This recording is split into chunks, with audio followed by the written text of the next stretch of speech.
Usually, we're told that the occult, the hidden, the esoteric, the magical, is the playground of the superstitious.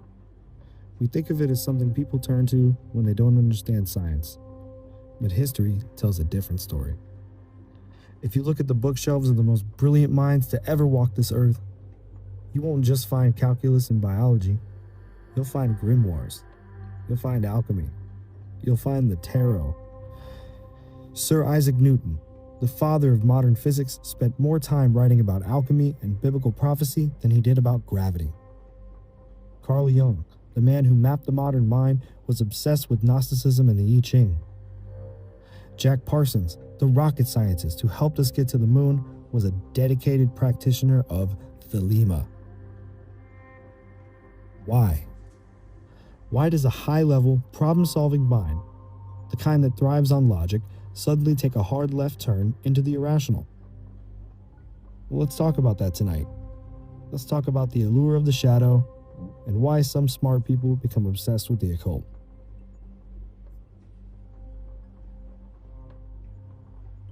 High intelligence is, at its core, an elite engine for pattern recognition. If you're smart, you're constantly decoding the world. You see the gears behind the machine.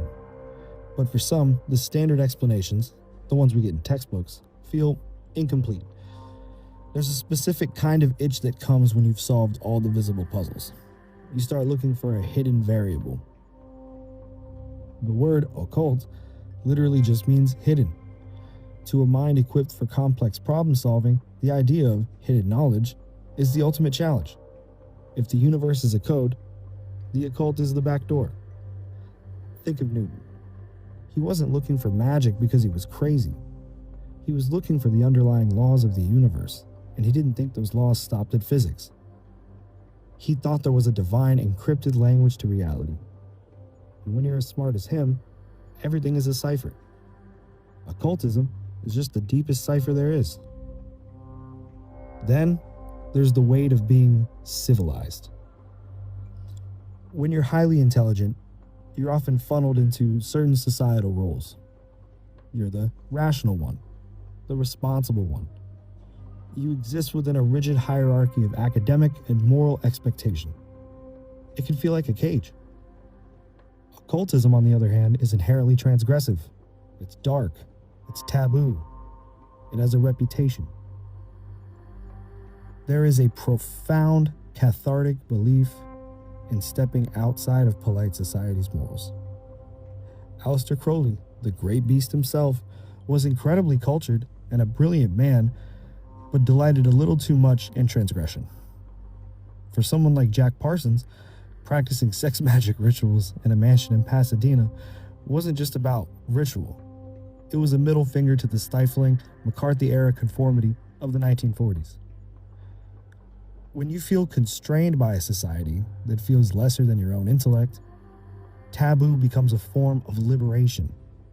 It's a space where you don't have to be good by someone else's definition.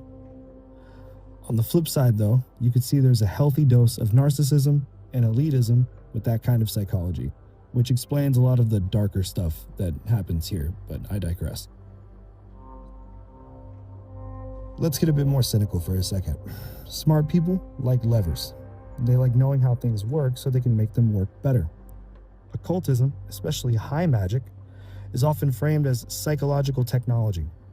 It's about understanding the human psyche and condition. And not just yours, but others too.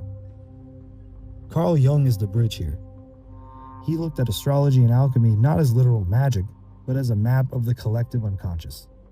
He realized that symbols can move people in ways that logic never can.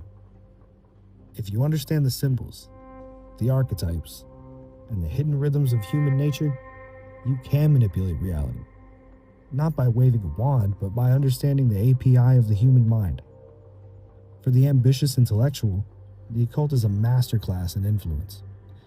It's the original social engineering. But it's not all about power over others. Mostly, it's about power over the self. The great work in alchemy, turning lead into gold, was never really about metal. It was a metaphor for the soul. Smart people are often acutely aware of their own lead, their neuroses, their limitations, their mortality. Occultism provides a structured, albeit strange, framework for self-actualization. It's a DIY religion for people who are too skeptical for church, but too soulful for pure atheism. It's the quest to become the Ubermensch, or the adept. It's the belief that through study, ritual, and discipline, you can transcend your base nature and become something. And then finally, there's the human element, the secret society. Let's be real. Being, quote-unquote, too smart can be lonely. If you feel rejected by a culture that values superficiality, where do you go?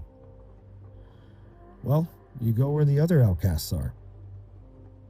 And historically, certain groups, Freemasonry, Rosicrucians, the OTO, weren't just about the rituals. They were networking hubs. They provided a parallel society. If you were a member, you had a community that provided acts of service, funds, mentorship, even jobs. It's a tribe for the tribeless. When the normal world feels like a foreign country, the lodge or the coven feels like home. It's a space where your weirdness is actually your currency. So, why do smart people become obsessed with the occult? Maybe because they're the only ones brave or arrogant enough to look into the dark and expect it to give them an answer. Whether it's Newton searching for the mind of God in a flask of mercury, or you sitting here at 3 a.m. looking for a pattern in the chaos, we're all just looking for the light behind the veil.